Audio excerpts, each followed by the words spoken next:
A whole decade has gone by since then President Barack Obama announced the start of the Deferred Action for Childhood Arrivals program, better known as DACA. Amid protections from deportation and the right to a work permit, dreamers have lived with much fear and uncertainty. 7's Christian Gleno has the story of two dreamers who have been through it all. Christian.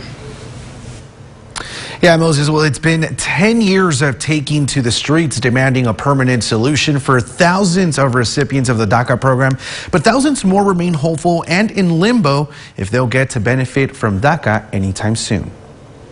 June 15th, 2012.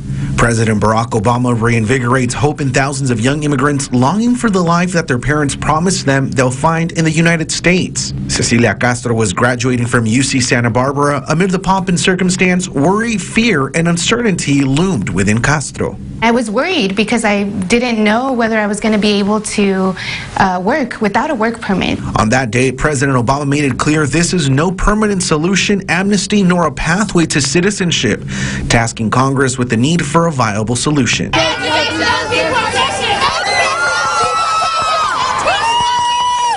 10 years later, DACA remains stuck on the chopping block along with the well-being of more than 800,000 beneficiaries who work, study, and pay taxes. Sadly, it's been a constant state of fear that we have to live in. Dreamers like Vicente Reyes leaped at the chance to enroll as the Trump administration threatened the chance for him to leave laboring in the fields behind and to seek higher education.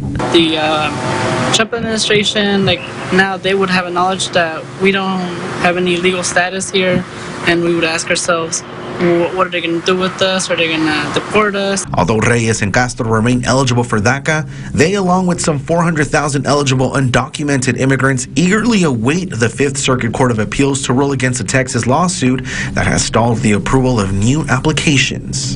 Having DACA is very big for us, even though it's not something to have a green card or anything like that, but at least we have a peace of mind. It should be an accessible pathway to citizenship, not just for those young people that are graduating from high school, but for all people who are really contributing a lot to this country. Now, according to the Center for American Progress, nearly 203,000 DACA recipients are working in occupations at the forefront of the COVID-19 response in healthcare, education, and food services. Reporting in studio, Christian Gleno, 17 News.